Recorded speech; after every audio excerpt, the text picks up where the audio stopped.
Welcome to the Book in You, presented by Maxwell Leadership. This podcast is for anyone that's looking to get better at writing books. Alongside Dr. Tim Elmore, I'm your co-host, Jared Cagle, and I'm so excited to be here. How are you, Tim? I'm well. Looking forward to this, Jared. Me too. This has been a little bit of time in the making here. We've been talking about this. We have. Excited to talk with you about books and the process there. You are a national best-selling author of 40 books. You've been not all 40 were bestsellers, but yes. Some let me paint the picture now. Okay. Okay, I'm sorry. Okay. It's always better when you let me paint that picture of you, right?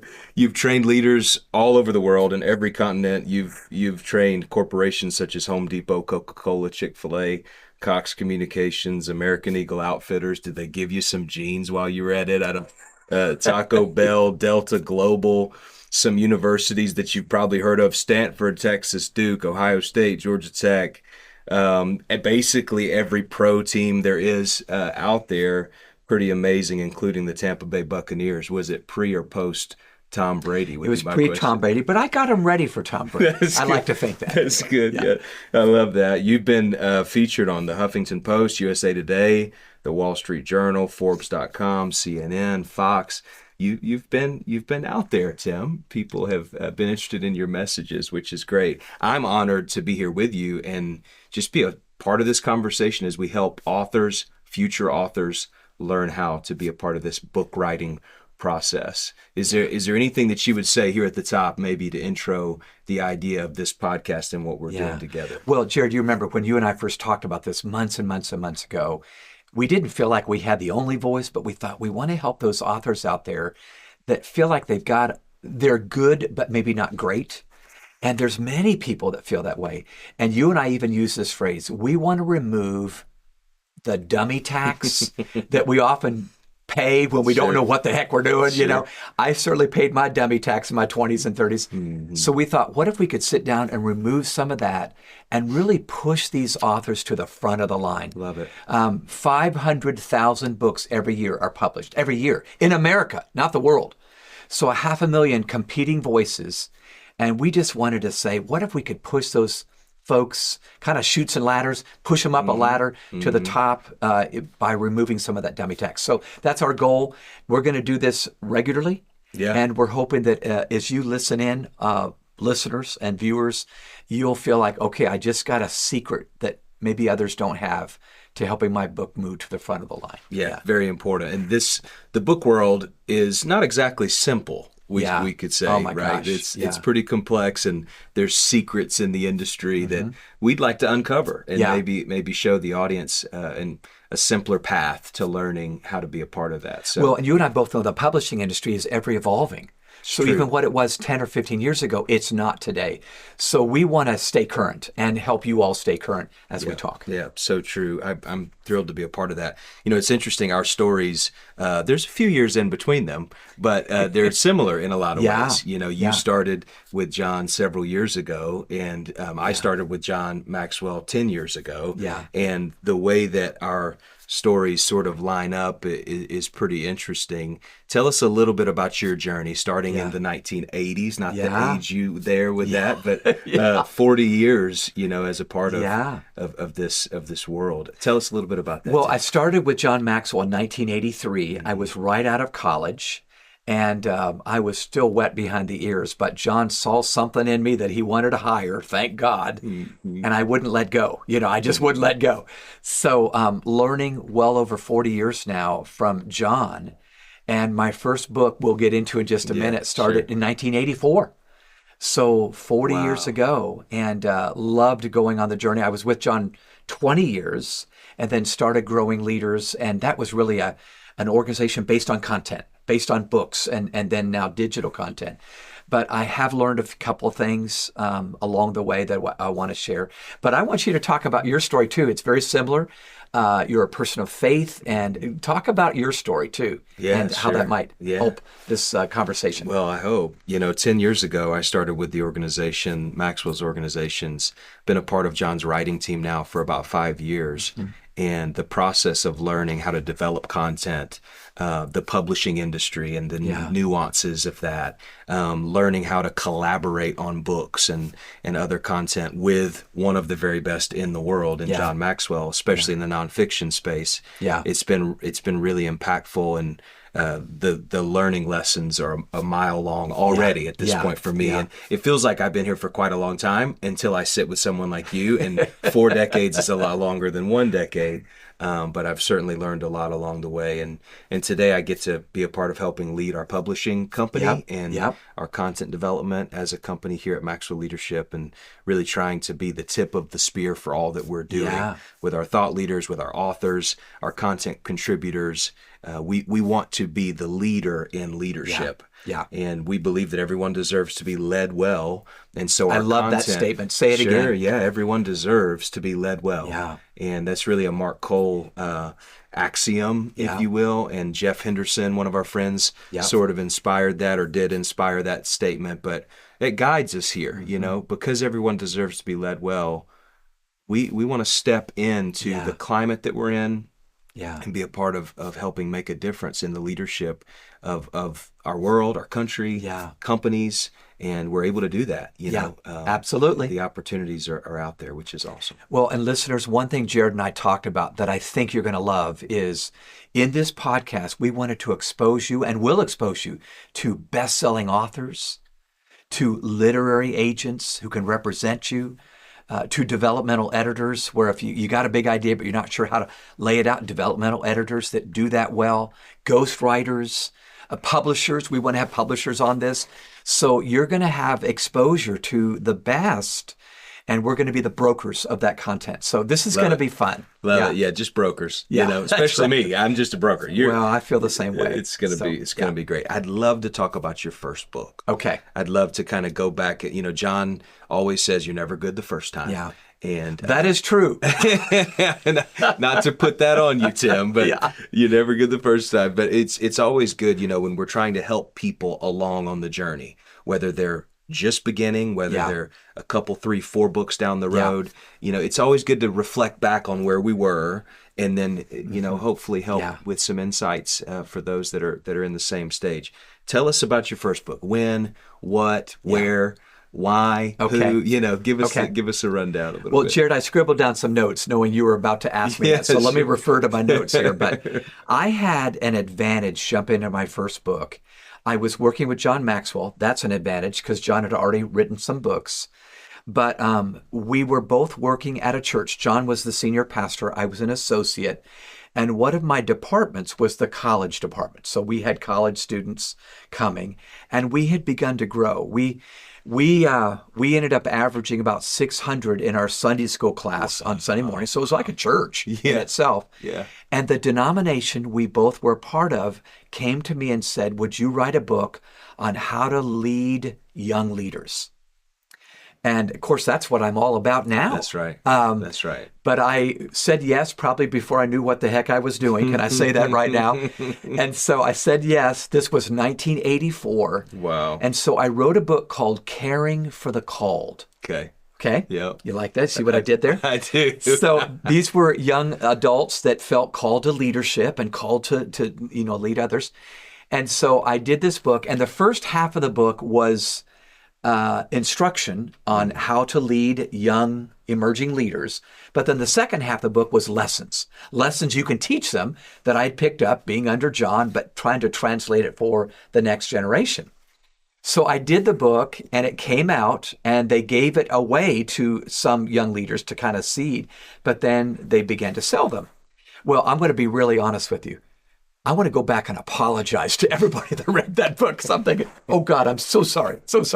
Now, I'm being facetious, but I look back at that book. I've got it framed in my home office now, but it was a beginning, but it was only a beginning. But I began to learn there's a big difference between speaking to an audience and you can see their faces responding, and writing to an audience that you can only guess how they're responding. Wow. And I know that's cliche, but oh my gosh, it's a huge difference.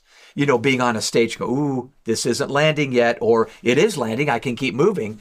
So I learned a bunch of lessons. So here's some of the lessons I learned as I wrote. I wrote down 6, okay? Yeah, you interrupt me along the way if you want me to double click on something or move faster, okay? Okay. So the first lesson I learned really is obvious, but don't you dare write a book, listeners, unless you're absolutely engrossed and passionate about that topic, because it's going to eat you alive halfway done as you go, this isn't fun anymore. It's kind of like wedding and a marriage. Ooh, the wedding's fun. Marriage, that's work. So when you get the idea, that's like the wedding. Ooh, this is awesome. I got goosebumps. Honeymoon, goosebumps. And then you go through a process and it is not fun anymore. It's like it's the difference between having a baby and parenting that baby. Wow. So writing a book is not for the faint of heart. You've got to be passionate about it. And let me share one more thing too. I think if you are passionate about a topic, it might make up for your lack of discipline. I think we mistake passion and discipline sometimes. If you're passionate about something, you can not be a super disciplined person, but your passion will carry you. It's like a wave that carries you. If you're not disciplined about something and you have no passion, you can just forget it right now, because you are not going to finish that book. You're going to have 5 unfinished books in your computer and talk about them on your deathbed. Let me just be honest with you. Sure. So make sure you choose something you're absolutely passionate about. That's rich. And I was passionate about this topic of young leaders and still am 40 years later. That is so rich, Tim. And John talks about that too. You know, passion is the fuel for discipline. That's right. He said, I'm not, he would say this if he was here too. I'm not, but he would say, look at me. I'm not disciplined. I mean, look at me, my physique, but right. He's saying what I am is I get up every day expectant. That's right. And anticipating I'm excited about what I can be a part of today. Yeah. And I'm passionate about what I do. It becomes the fuel for consistency. That's right. And that consistency compounds. That's really good. Well, we have to be careful about this, don't we? Passion is a word that may be overused today. Sure. It's hyperbolic. But as I think about my own life and I think about my wife, Pam is more responsible than she is disciplined. And I'm just being honest. She's so highly responsible. She looks disciplined about everything because she wants to not let anybody down. But it's just good to know that's responsibility. That's maybe not. That's passion. Maybe that's not discipline. Wow. But it's just good to know. So that's idea number 1. About the topic. Great. The second one is something I call an idea farm. Keith Drury taught me this years ago. I think that for my first book, I learned to create a pasture, and I was a farmer. And I'm planting ideas. So I had a document that I kept that every idea that might even be remotely close to this book, belonging in this book, I want to put it in. So listeners, if you're just starting, start an idea farm that you have a location for all your ideas to reside, and you can sort out later. So right now I'm working on a new book. I have a Google Doc where every idea, quote, story, statement I heard, podcast I listened to that might fit. I've got a farm that's a pasture of acres and acres and acres. Jared, I'm doing this new book that I talked to Mark Cole about, I hope comes out the end of next year. But I'm telling you, it's 26 pages. Now, 20 of those pages suck, okay? They're not going to be, but you got to put a bunch of ideas in to use 1 out of 4 or 1 out of 5. Sure. So don't you dare start down a path unless you have an idea farm. Because here's what's going to happen. You're going to be driving on a road. You're going to get an idea. You're going to say, I ought to pull off to the side of the road. I need to put that in my phone. Okay, put it in my phone. It goes to the idea farm later. And now you've not lost anything in that year of processing ideas. John always says this, and I'm going to say it right now. The number 1 time waster is looking for ideas that are lost. Somewhere along the way, I lost that idea. I'm not losing any idea. And now when it's time to write up. That's great. Okay. No, hold on. So here it is. Because what I love about this too, is it's very good. Very, very practical. The thing that I really want to make sure they get is sort it out later. Yeah, that's right. Do not edit too soon. Yeah. Do not catch yourself up in the process and stop the flow of creativity because you're so concerned about it being just right the first time. 20 pages might suck. You said, let it suck. That's right. Write it ugly. That's right. Write it messy, sort it out later. Have a place for that. That's great. It's just saved me so many times. Love it. All right. Idea number 3. you need to have a person or an avatar that you're writing to. And by the way, I didn't say 1,000 people. You want to sell 1,000, but have a person. This has always helped me. I did a book called 12 Huge Mistakes Parents Can Avoid. And I had a parent involved that I was thinking about when I wrote this. And by the way, this parent wasn't awful, but there are so many parents that are making mistakes because they just don't want to get it wrong. Sure. They don't want to have their child in therapy when they're 30. Sure. You know what? You're a parent. I'm a parent. Yes. So when I wrote that book, it wasn't because I thought I was a parenting expert, but I was a guy in front of about 50,000 students every year. And so many students came up and said, here's where I struggle. And I'm going, that's your mom's fault. or that your dad should have done this, but he didn't. So I was imagining, in fact, in some chapters, I wrote down, this is Susan I'm writing to now. And again, I don't think I'm perfect and I don't think Susan's horrible. But once I imagined Susan, I was thinking, I know what she's going to be asking right now. I know what she's going to be thinking right now. And it really guided my writing. It begged me to say something that if it was just hypothetical, I wasn't going to be helped too much. That's brilliant. So, I love that. Put a name and a person. Don Yeager even talked about this in our last retreat on this. Yes. And he said, I have a middle-aged coach that I'm writing to who feels like he didn't quite get it right, blah, blah, blah, blah, blah. So anyway, that avatar or that person, have them in your mind. It's going to help you write. Love it. Love it. Yep, absolutely. So Jared, my next big idea that I had to learn along the way in my books I've written is make sure you're scratching an itch. So you all know what this means, but I have written stuff that I thought was cool and I was nerding out over something that nobody else is nerding out about. They're going, what the heck are you writing about, buddy?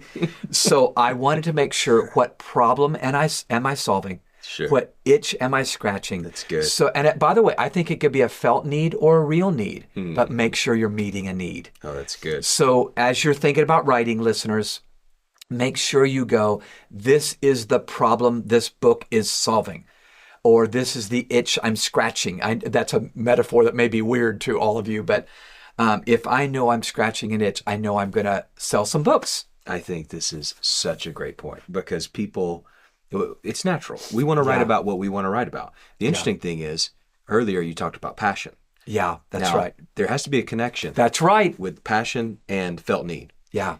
If there's not a felt need, you're not actually solving a problem. Yeah. You might sell to your mom. That's right. To your cousin, Jenny. Yeah. To your uncle, Charlie. That's right. But there's going to be less than 40 books sold. And then you got a bunch in your garage now. And that's not helpful. Yeah. Which are all for you anyway. So you should love that. No, but scratch and itch is an incredible point. Yeah. It also has to connect to your passion. That's right. So let me illustrate this. A number of years ago, I did a book called Artificial Maturity, and it was published by Wiley, Jazzy Bass. That book was done in response to meeting educators and parents who said, kids are just different today. What is it? Is it the phone? What is it? Because, I'm talking, this is a decade ago. Artificial maturity was about this big idea. Kids today are overexposed to information far earlier than they're ready. Sure. But underexposed to firsthand experiences later than they're ready. We won't let them have the job. We won't let them do something scary or go overseas. Wow. So you can imagine what that does to a child's brain. I got a lot of information, don't have much experience. They can be cocky, arrogant. I think I know what I'm doing because I watched 7 YouTube videos and now I'm an expert. And I'm not cutting kids down. It's a world they're growing up in. Sure. But artificial maturity is, you might see this 10-year-old little boy who can download the latest software, knows all of his math tables, and you go, oh, what a mature little boy. And I would go, maybe, maybe not. That same kid at 16 might not be able to look an adult in the eye and have a conversation. You see what I'm saying? Absolutely. So that book was all about, let's help kids into authentic maturity, into authentic adulthood. That book sold really well, not because I'm J.K. Rowling, I'm not, but it was scratching an itch. It was meeting a need. Love it. Yeah. So anyway, I'm just illustrating. Point. I can be really good, even I'm not really good, because I'm truly scratching an itch. I love that. Okay. Absolutely. Yeah. All right. Couple more ideas. The next big one may sound so cliche, but be sure and outline. Okay, everybody remembers in school, your teacher said, you got to outline. You go, oh, dang it. I don't like to outline. And you kind of faked an outline to get to what you wanted to write, and double space and use big words. Yeah, that's right. So when I say outline, outlining can actually save your butt. So let me use a little phrase that you'll remember because it rhymes. Outlining will save you, not enslave you. Oh, that's good. We think we're enslaved by an outline. It actually has saved me so many times. So you know what an outline is. You have your major point and then your little subpoints, okay? And then your next major point, then your little subpoints. If you'll discipline yourself to do this, it will help you get to the goal, not keep you from getting to the goal. So good. So, this is just a super helpful guide. So right now I'm doing a book on managing Generation Z, and my working title is The Future Begins with Z. We've talked about this, and I think because you're such a next-gen guy, Can't wait. So I'm feeling like if I can keep myself outlining each chapter, it will keep me from being redundant. It will keep me moving forward. Again, it's kind of like a train track. So I just want to encourage you, if you're thinking about writing a book, don't you dare try to do it without outlining because you think I can do the first chapter. You may do the first chapter. You won't do chapter 3 well or 4 or 5. So make sure you outline. That's good. Okay? There's freedom in a framework, isn't there? That's true. Yeah. That's so true. Love it. And then my last big idea is to make sure to include essential ingredients. So this is actually a second cousin to the first one. Just like every painting, every masterpiece painting for that matter, Michelangelo, Da Vinci, whatever, has some primary colors in it. It has a lot of colors that are mixtures, but there's 3 primary colors, blue, red, and yellow. That's primary. I think there's some primary colors in every good chapter. And I like to give them a point for their head, a picture for their heart, and a practice for their hands. Okay, point for their head. You got to have a big idea. Here's a big idea this chapter. But then they go, I think I understand that, but could you illustrate with a story maybe? That's a picture for their heart. So cognitively, here's the big idea. And then your heart needs a picture. Here's a story about Bill and his dog or whatever it is. But, oh, now I see what you're saying. But then that's not enough. A practice for their hands. Here's a step you can take. Now, I blog regularly, and I have for 15 years. 2009 is when I first started blogging. And at that time, believe it or not, the advice I got was blog every day. So I wrote 5 blogs every week. Were all 5 great? No. It's kind of like a pastor with 3 sermons he's got to do every week. One's good. Yeah. Or maybe 2. You know what I'm saying? Oh, yeah. But I'm telling you, in blogging 5 days a week, it's like a weight room. I'm lifting weights. I'm lifting weights. And now my blogs are way better than they were back in 2009. Yeah. So my regular blogging has helped build the reps into my system. But I tell you what, if you read the blogs, you could see, here's my template. Give them a story, give them a stat, give them a step. So it's kind of like point for their head, picture for their heart, practice for their hands. So I lead with a story. Almost every blog, oh, here's a good story Tim used. Now I give them a stat, a statistic. Oh, this isn't just one story. 90% of us in America suffer from this deal. But then here's a step you can take. Stay on your phone only 2 hours a day or whatever it is. But that template actually helps me get to my goal. These are essential ingredients. So as you think about writing, I would say, give them a big idea, point for their head, picture for their heart, give them a story, illustrate that idea, and what's a practical step they can take. So I'll stop there, but I feel like those are ideas I wish I would have known in 1984. Yeah. Now I kind of know them. Yes, sir. And I think they're transferable concepts that anybody push us to the front of the line. Yeah. Tim, thank you for that. That's so good. So practical. A point for the head, a picture for the heart, and a practice for the hands. Yeah. And, you also talked about the need to exercise. Yeah. And that's what the blogs were for you. Yeah. Yeah. 5 blogs a week. That's some significant weight training, if you will. Yeah, I think so. There's some authors, some writers out there that need to consider what's your weight room? Yeah. Where do you need to be consistently working on this craft, honing this craft, lifting those weights? I remember one of my first projects here as a part of the writing team was blogs. Yeah. And ghost writing blogs Yeah. in, Mark's and John's voices. Mark Yeah. Cole, our CEO, Yes. John, our founder. And that is an incredibly difficult endeavor when you have to do it week in and week out Yeah. consistently. Yeah. Continue to go back and consistently do it again Yeah. and again and again. And, Charlie Wetzel, who hopefully we'll have on the show at some Yeah, point. yeah. John's writer for many years, and Yep. you know him well. Yep. You've worked with him for a long time. He says, one of the things that he looks for in future writers is show me your body of work. Have you spent, and not just the books you've written, Yeah. not just the, not just the projects you've created. Show me that you've done something for at least 2 years. Yeah. And if you've done that weekly Yep. for 2 years, Yeah. I know that you have the muscles that it takes to really go and really write. And there's a lot to be said for that. I don't know that, sometimes we stop ourselves from putting something out to the world because we're afraid that, we don't have the platform or, whatever. But there's a lot to be said for getting in the weight room and exercising a little bit. And not even worrying at first who all's going to read it. That's good. I remember hearing one really great author say, your first draft is really for you. Isn't that good? Yeah. Your first draft is really for you. And it is. Now, once in a while, it may be great, but most of the time, you're not going to want to share very much. But I'm telling you, that saved me again because I'm writing. And now I schedule writing time. And Wednesday isn't just a little bit in the morning, it's all day. So listeners, think with me. You make appointments with people. Why don't you make an appointment with yourself and your tablet or your laptop? It's good, Tim. Wednesday is sacred. If I'm traveling on Wednesday, Melissa, my assistant, finds another day. But I'm telling you, it's the only hope I have in writing a book a year for 40 years is making sure I've got that time. So consider this, listeners. These are fundamental ideas. This is a past dribble shoot of writing, but I'm hoping that you'll so good. Be encouraged by it. Awesome. What a great conversation. Thank you so much for what you brought today. I can't wait for the next episodes. Would love for you to join us. Until next time, remember, the world needs the book in you.